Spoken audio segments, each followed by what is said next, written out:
Oke, selamat datang kembali di Bitter Talk, Better Way to Make You Better barengan sama saya Denis Kirana. Dan kali ini saya barengan sama salah satu woman leader di Malang. Selamat datang Andina Paramita. Halo Mbak Danis. Apa kabar Mbak Andin? Kabar baik Mbak, Alhamdulillah. Saya panggilnya Mbak Andin aja ya. Mbak aja ya. Kalau kepanjangan gimana gitu Mbak Andin ya. Yes. Mbak Andin sekarang kesibukannya apa Mbak Andin? Kesibukannya lagi kita habis rebrandku Ngalup Collaborative Network. Jadi ya ada beberapa hal yang perlu di up lagi ya terkait brand. Paling ke situ aja sih sama di Smart Legal ID. Wow, beliau ini lagi jalanin dua kegiatan secara bersamaan dan dua-duanya itu penting banget untuk masyarakat menurutku secara personal ya. Jadi untuk Ngalup Collaborative Network ya sekarang ya, dan juga sebagai VP Marketing di Smart Legal. Yes. Dua-duanya. Ada lagi loh satu pekerjaan utama. Apa itu? Mom dari 3 jagoan. Oh iya betul. 3 jagoan loh. Iya. Dan itu teman-teman jaraknya pendek-pendek. Ya gak sih? Deketan gitu ya. Iya. Aku gak ngerti cara Mbak Andin membagi waktu, tapi yang jelas selama aku berteman dengan Mbak Andin, luar biasa banyak yang harus kita pelajari bareng. Mbak, ini pembahasannya mungkin agak sedikit jauh ke belakang. Boleh. Mbak Andin belasan tahun lah hitungannya untuk sebagai bekerja atau beraktivitas di perhotelan. Betul. Betul ya Mbak.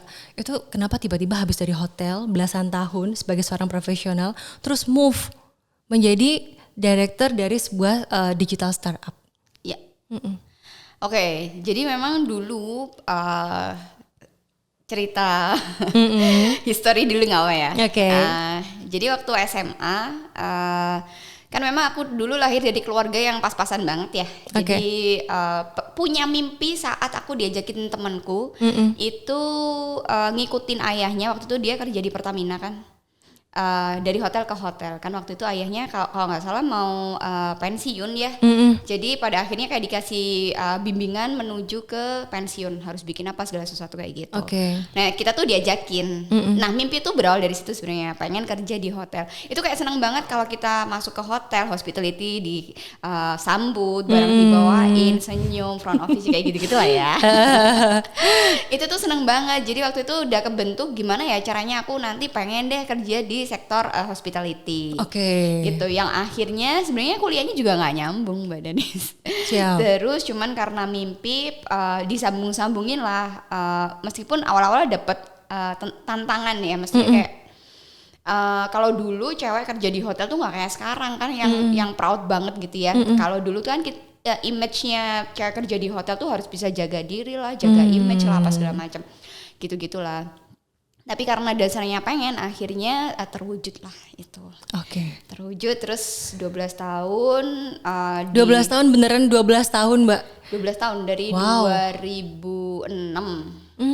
2006 sampai 2018 kurang lah. Hampir 12 tahun lah ya. Terus masih beberapa pegang consulting teman-teman hotel kayak gitu juga sih. Gitu, jadi memang menarik sih kerja di hotel, apalagi memang kesempatannya selama 12 tahun aku nggak di satu tempat gitu loh divisinya Mbak Denis. Jadi kayak once aku di front office, jadi benar-benar banyak ketemu sama tamu. Terus pernah pegang di EDP yang lumayan lama, Electronic Database Processing, itu yang nyambung sama kuliah. Sama kuliah ya, ya. Terus sempat pegang di HR juga, terus sempat pegang di GRO juga, Guest Relation Officer. Jadi dulu tuh sering dapat komplainnya tamu, tapi akhirnya jadi ketagihan gitu loh, kayak misalnya sehari nggak dikomplain tuh ini serius tak aku kerja. Ini beneran gak sih kerja aku bener gak gitu ya? Serius nih gak ada komplain. Karena kalau misalnya di hotel bintang 5 itu kan ekspektasi tamu selalu tinggi ya. Jadi hampir tiap hari tuh mesti ada aja komplain, tuh mesti ada aja. Yes. Gitu sih. Wow, ini sebenarnya aku mau ngajakin Mbak Andin main games dulu sih, karena sebelum nyambung ke pertanyaan selanjutnya ini akan ada kaitannya dengan pertanyaan terakhirku. Kita games dulu boleh ya? Soalnya ini penasaran banget perjalanannya dari Mbak Andin belasan tahun tiba-tiba move jadi seorang director di startup digital. Siap ya Mbak pertanyaannya? Mbak Andin, ini pertanyaannya gampang kok. Apa hobinya Mbak Andin? Jawab cepet nih, durasi nih. Aku suka make up. Nyambung pertanyaan kedua. cita-cita pas kecil? Dokter. Mbak, Kak nyambung loh. Itu serius? Iya. Oh my god. Oke, kita lanjutin. Makanan favorit Mbak Andin pas lagi bad mood biar mood lagi. Gaduh-gaduh. Itu langsung moodnya langsung auto balik. Iya, suka sayur soalnya. Oh wow, makanya awet muda ya. Bener ya. Sip. Mbak, paling gak suka sama orang yang kayak gimana? Gak disiplin, gak punya etika. Ntar aku akan mengulik tentang hal tersebut. Itu jadi salah satu value dari Mbak Andin. Aku banyak banget belajar dari Mbak Andin. Oke, pilih ya. Ini gak boleh. Dua-duanya, Danis gak mau. Salah satu aja. Pilih, ngajar atau kolaborasi. Kolaborasi. Kenapa? Banyak teman, banyak jejaring, support karir, banyak experience, bisa belajar dari banyak orang, bisa deliver value. Dan akhirnya bisa ngajar. Ya kan, nyambung ya. Sial, terima kasih Mbak Andin, tepuk tangan dulu. Pertanyaannya gampang kan, gak sesusah ujian akhir nasional. Mbak Andin, kita lanjut ya. Kan setelah berjalan di perhotelan, akhirnya ketemu banyak orang juga gitu. Terus ini sebelum tanya ke secara digital akhirnya Mbak Andin geluti sekarang. Mbak Andin kenapa sih kok memilih di hotel tadi selain suka banget sama mungkin aktivitasnya dulu pernah dialami pengalaman sebelumnya. Ada lagi nggak hal yang lain? Di hotel itu aku ngerasa bahwa bisa multitasking. Oke. Udah dasarnya perempuan multitasking. ini gitu ya. Terus belajar karena di front office itu kan penyambung lidah ya. Kita kayak lokomotif. Divisinya waktu itu aku di FO. Kita tuh kayak lokomotif menyambung antara informasi yang kita terima dari tamu, dari klien ke operasional yang ada di dalam hotel. Jadi kita mesti tahu duluan gitu. Meskipun kita juga jadi garda kan. Ada apa-apa yang diserang duluan mesti FO komplain segala macam gitu. Tapi dari situ tuh aku kayak kebentuk gitu loh, Mbak Danis. Jadi everything tuh I was trying to face it gitu. Jadi aku nggak pernah menghindari masalah. Akhirnya menjadikan seorang Andin seperti itu gitu ya. Gitu. Wow. Jadi apapun dulu aku diludahin biasa, di fuck off gini udah biasa. Langsung. Ini gak banyak orang ngerti. Serius Mbak? Iya. Gitu. Terus nunjuk di muka itu udah biasa. Makanya sampai di satu waktu misalnya aku lagi nggak dikomplain tuh aku nanya gitu. Ini serius hari ini nggak ada komplain. Padahal kan ibaratnya yang dikomplain kan hotel nih, tapi yang kena Mbak Andin gitu. Dan itu bikin kamu jadi orang yang kuat ya? Iya. Makanya seneng. Jadi kayak aku dapat banyak experience dan di situ kita pada akhirnya terlatih untuk jadi decision maker gitu. Jadi sebelum kita masuk ke manajemen bisa nggak kita kelarin dulu di depan, gitu. Mau nggak mau kita mikir. Dulu tuh kayak dari FO tim front office GSA ke kasir tuh ada jarak gitu ya. Jadi telinga kita tuh pasang di depan tuh tamu ngobrolin apa, misal komplain apa, kita tuh harus tahu. Di belakang juga. Terus kita juga waktu itu kan belum semua pakai sistem ya waktu awal-awal. Jadi kita ngatur reservasi, terus ngatur semua ekspektasi tamu biar semuanya terwadai. Bisa dibayangin dulu tuh aku kan di hotel yang semua kamarnya tuh beda Mbak Danis. Kita harus ngapalin semua tipe kamar, lantai kayu kah, ada cermin bulat kah, kayak gitu-gitu. Terus klien tuh mintanya kamar yang mana, sudut sisi sebelah mana, tipe apa, tuh kita bener-bener. Jadi every single detail of everything dia mau tinggal tuh kita harus benar-benar tahu sampai kesukaannya dia apa, alerginya dia apa, dia makan jam berapa, ngantor jam berapa, pulang jam berapa, sampai ngurusin misalnya keluarganya ada yang meninggal kita ngaturin bunganya, terus penjemputan, every single detail. Misalnya kayak handuk, sesimpel handuk, tamu datang tuh kamu mau kasih handuk dingin kah atau warm towel kah, itu kita harus tahu selanya. Hal kayak gitu. Misalnya dia harus cabut pagi, kita harus nawarin breakfast box kah, perlu nggak? Misalnya dia mau check out ke bandara, udah ditanyain dia udah pesen tiketnya nggak ketinggalan kah? Every single detail. Ya itu makanya pada akhirnya aku kayak ngerasa punya tantangan, dasarnya suka tantangan. Menarik sekali. Jadi awet. Iya, ini awet macam-macam, awet semangatnya, awet muda juga gitu. Oke, kita akan ngobrolin lebih dalam tapi setelah yang satu ini ya. Oke, kita balik lagi barengan sama Mbak Andin juga. Masih ya. Mbak Andin, lanjut. Oke. Obrolan-obrolan yang menarik ini. Jadi tadi setelah dari hotel ya, 12 tahun terus akhirnya move ke startup digital ya ibarat seperti itu. Itu gimana ceritanya Mbak kok tiba-tiba pindah gitu? Sebenarnya satu karena ada basic yang lebih ke arah apa ya istilahnya dunia IT ya, karena kuliahnya kan di manajemen informasi sistem. Terus dulu aku juga sempat magang kan waktu kuliah itu magang jadi tim programmer. Jadi suka Mbak itu IT berarti ya? IT, tapi lebih ke decision making ya karena manajemennya. Terus kebetulan karena juga suamiku kan developer ya, jadi jiwa-jiwa kayak gitunya tuh meronta-ronta. Oh my God. Terus hospitality masih passion banget sih. Terus cuman karena aku tuh orangnya yang selalu kepo dengan satu hal baru Mbak Danis. Oke. Jadi terus aku tuh kayak orang yang gampang bosen once. Jadi kayak oke, kalau misalnya ini udah running, udah nggak ada tantangan, terus aku harus nyari sesuatu yang menantang gitu ya. Kayak itu jadi part of refreshment. Terus waktu itu ada kegiatan ini sih, startup waktu itu awal-awal ya 2016. Startup 1000 startup digital. Terus. Nah itu aku ikut. Jadi kayak dalam satu batch ada ratusan anak tuh pada kuliah semua, tau gak sih? Aku sama suamiku yang paling tua. Loh sebentar, itu berdua sama suami? Iya. Oh my God, lucu banget. Jadi suamiku tuh aku tarik aja gitu. Itu udah punya jagoan? Udah punya 3 anak. Wow, wow keren. Jadi aku tuh nggak kebatas umur ya udah gitu. Iya. Kalau pengen belajar sesuatu ya sekalian lanjut lah.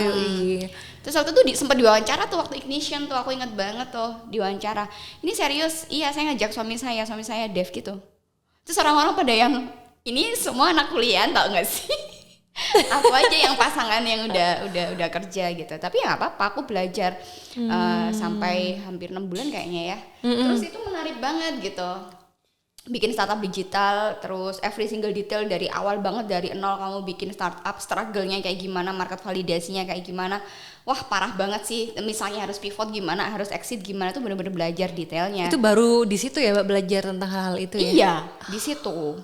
Terus selama kan cuma tahu startup, tapi kan nggak ngerti ya dalamnya bikin startup tuh kayak gimana. Makanya aku harus mencoba kesaktian tuh benar-benar nyemplung. Kalau akademi kan nggak ada ya waktu itu. Kalau sekarang kan banyak banget akademi ya sih. Itu tuh belajar banget. Akhirnya banyak pengetahuan dari situ. Terus waktu inkubasi, waktu itu bootcamp ya. Kegiatan-kegiatan tuh di coworking. Dan coworking tuh menurut aku tuh, ini keren banget gak sih? Bisa ngumpulin anak-anak muda ya kan. Terus para startup enthusiast tuh ngumpul situ, terus kita tukar pikiran, kita sharing, kita develop sesuatu, kita cari solusi kayak gitu-gitu tuh kayak keren banget gitu. Ya meskipun aku dicemooh ya. Nah, itu di Malang atau di Malang. Banyak yang bilang, ya demi apa gitu kamu tuh, terus dari bintang 5 terus ya pasti banyak orang yang bilang kayak gitu ya. Gitu-gitulah. Terus ya udah sih gitu. Maksudnya ya karena aku pengen tahu sesuatu, maksudnya karena aku nggak tahu ya Mbak Danis, aku tuh kayak dari dulu tuh ngerasa bahwa ya kamu akan selesai kalau kamu nggak ngikutin apa yang lagi update, kamu akan selesai kalau kamu nggak beradaptasi dengan adanya perubahan gitu loh. Makanya aku ngerasa tertantang untuk sesuatu yang baru. Ya dari situ sih sebenarnya titik balik. Terus karena ditawarin mau nggak pegang coworking, terus ngerasa bahwa aku pelajarin dulu. Part of hospitality-nya masih ada kan. Hospitality masih ada hospitality-nya juga ada ya. Terus bisa ngebangun budaya perusahaan ya kan. Terus yang paling takut banget kayak gitu. Wow. Terus bisa ngebayangin, wah kerja sama anak-anak muda, wah ini keren banget. Anak muda itu kan nggak pernah kehabisan ide kan ya. Tinggal mereka diarahkan, terus pasti akan jadi sesuatu gitu loh. Terus wah ini kayaknya keren nih kerja sama anak muda, isinya semua anak muda, wah ini keren banget. Akhirnya nyemplung lah, meskipun effortnya Allahu Akbar. Ya dulu sempat ditanya, ini serius tantangannya gimana? Kayaknya aku mending jadi tim pre-opening hotel. 10 hotel kayaknya lebih mudah daripada satu. Dia membandingkan 10 hotel lebih mudah loh daripada satu coworking space. Iya, kalau hotel kan orang tahu ya wujudnya gimana. Orang ke hotel tuh ngapain. Coworking space tuh waktu itu orang tuh apa Dan gak banyak orang ngerti ya Mbak Iya. Andin ya pas itu ya. Wow, ini keren banget. Terus pada saat itu akhirnya oke, aku putusin untuk terjun dan Mbak Andin ini termasuk orang yang kalau udah nyemplung ya udah nyemplung gitu ya. Basah aja sekalian gitu. Mbak pas awal-awal nih dan yang aku tahu pertama kali coworking space di Malang kan memang di Ngalup ya pada saat itu. Gimana caranya kamu menghadapi tantangan-tantangan yang ada Mbak?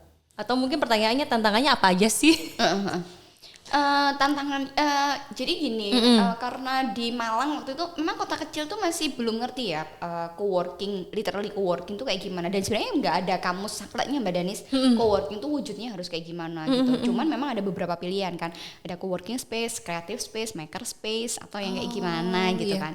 Nah waktu itu karena kita fokusnya untuk ngedeliver value, ngasih banyak experience ke anak-anak muda, terus growth talentnya mereka.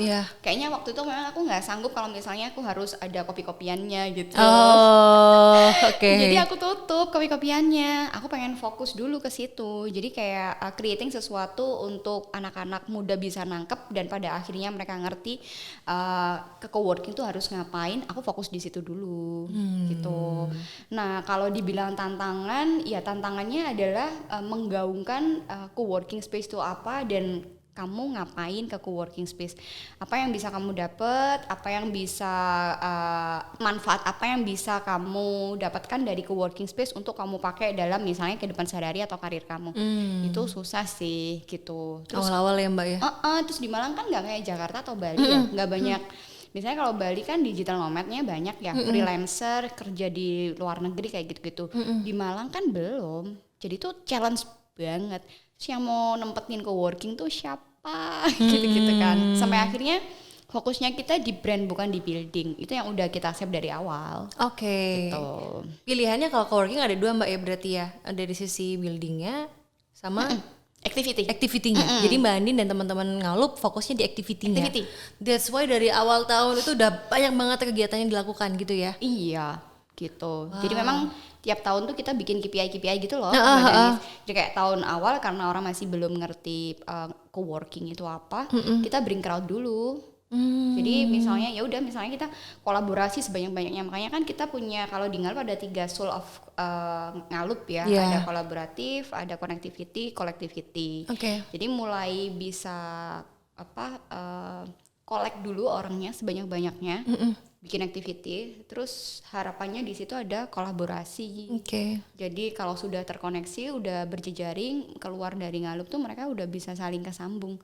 Kita dulu di awal. Iya, bener. Jadi bisa bikin sesuatu yang lebih gede, bikin sesuatu. Terus kan maksudnya pada akhirnya kan kayak Ngalup tuh talent pool aja. Kalau udah pada kenal kan kita dulu sering tuh kita gabungin, misalnya dulu sama Danis sama siapa. Akhirnya kan itu kayak menggurita sendiri ya, udah jalan sendiri. Ya memang goals utamanya kayak gitu. Dan jadi ekosistem ya ekosistem akhirnya. Fokusnya memang awal-awal kan kayak ekosistem builder ya, gitu. Ini mungkin pertanyaan agak lebih dalam nih Mbak. Up and down pada saat menjalankan. Jadi Ngalup coworking space dan sampai sekarang menjadi Ngalup collaborative network. Itu apa aja Mbak? Kalau downnya banyak ya, Mungkin itu yang menjadi pembelajaran bareng di buat kita nih. Gimana Wadin? Downnya pada waktu orang sering nanya apa itu coworking space. Terus waktu bring crowd di awal kita masih sering dianggap sebelah mata gitu karena orang nggak ngerti model bisnisnya. Jadi waktu kita mau kolaborasi tuh selalu yang effort banget. Jadi kayak kita harus banyak ngalah Mbak Danis. Ngalah dulu nih untuk bisa collapse aja dulu. Istilahnya kayak orang mau makan nyicip aja dulu. Itu susah. Untuk nyicipnya tuh susah. Untuk collab aja dulu gitu. Butuh proof kayak gitu kan. Pada akhirnya ya mau nggak mau harus telaten dan konsisten.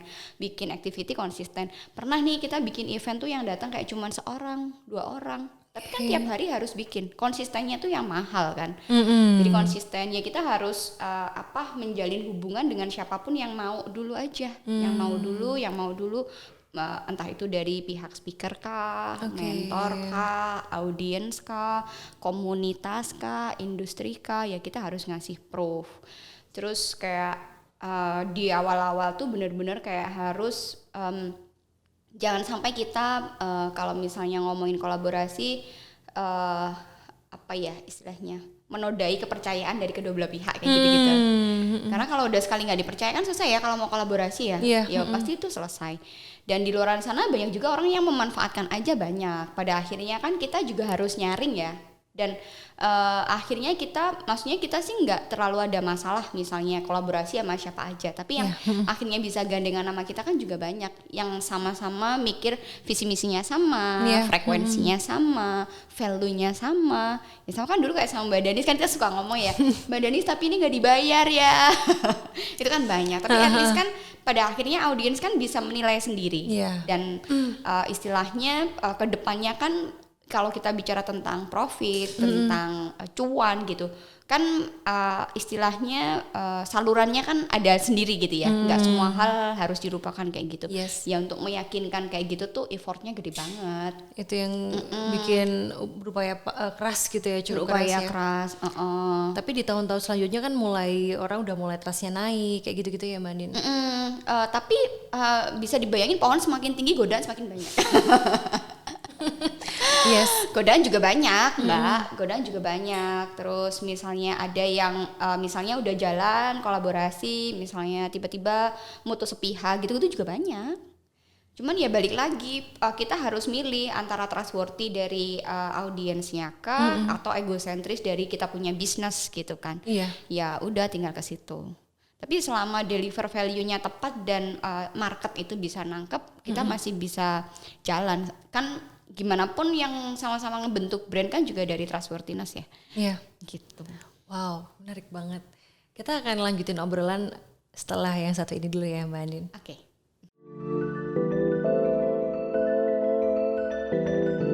Kita balik lagi ya, lanjut kita ngobrol sama Mbak Andin. Seru sebenarnya, off airnya lebih seru. Tapi kita ngobrol ini Mbak Andin, kan emang bener ya, namanya juga semakin besar, tantangannya juga semakin banyak gitu. Dan pada saat down, gimana caranya Mbak Andin bisa bikin up lagi, atau mungkin ada alasan khusus kenapa Mbak Andin akhirnya juga berupaya untuk biar lebih up lagi gitu dari kondisi sebelumnya. Ya, sebenarnya kalau kita bicara co-working kan kita punya asosiasi gede tuh, teman-teman itu yang selalu support. Jadi karena kan kita di bisnis model yang sama ya, model bisnisnya tuh yang orang kayak susah banget mencerna itu kayak gimana gitu kan. Jadi kita tuh saling nguatin. Ada beberapa lokal partner di banyak daerah, di co-working space lain, itu ngasih banyak sekali insight kayak gitu-gitu. Terus misalnya kalau model bisnisnya kayak gini, berarti kita bisa jalannya tuh kayak gini gitu dan macam-macam gitu. Itu sih yang selalu kita ngerasa bahwa kita sebenarnya punya banyak pilihan, punya banyak insight juga yang mana yang bisa kita aplikasikan untuk di Ngalup sendiri. Pertama. Terus yang kedua karena memang kita udah nata ya, udah nge-set up ya mau dibawa kemana sih. Karena memang visi misi di awal itu kan memang udah ditetapkan. Pun budaya perusahaan yang ada di Ngalup kan udah ada ya. Jadi tinggal ngikutin itu aja, goals kedepannya tuh kayak gimana. Itu sih. Jadi yang kadang kita ngerasa terpuruk, tapi pada waktu kita baca lagi visi dan misi itu mesti ada sesuatu yang bikin kita harus mencapai visi yang udah kita tetapkan dari awal. That's why akhirnya menjadi kolaboratif network ya Mbak? Iya, nah kolaboratif network pun itu karena memang banyak juga yang sudah mau istilahnya bekerja sama. Jadi misalnya co-working mana yang mau kolaborasi sama kita open, itu yang pertama. Terus yang kedua, kolaboratif network juga pengennya itu nggak cuma dari teman-teman co-working. Nah berkaca dari pandemi kemarin sebenarnya itu kan banyak teman-teman hotel atau para pemilik gedung yang sekarang udah nggak terlalu banyak aktivitinya karena nggak boleh banyak orang datang dan lain-lain. Pun di model bisnis yang udah nggak relevan dengan adanya pandemi. Nah dari situlah baru kita ngobrol, kita berjejaring lagi, kita kuatin lagi apa yang kita bisa lakukan untuk saling support.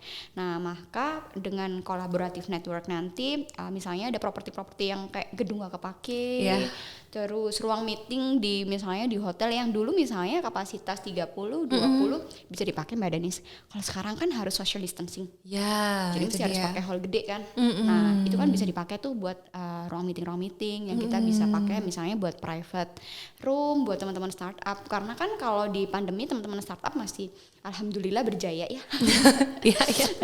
Jadi aktiviti kayak gitu yang kita berusaha jahit sebenarnya Mbak Danis. Maka kita kuatin lah sampai kita rebranding di Ngalup Kolaboratif Network. Wow, jadi tujuannya itu sangat mulia menurutku ya Mbak Andin ya. karena bisa mengangkat banyak pihak. Iya kan? Jadi di pihak mungkin teman-teman yang sekarang juga lagi dalam kondisi down sama Ngalup ibaratnya kayak dijadikan apa ya, dihubungkan dengan yang lain gitu ya. Wow, gitu. Itu keren banget.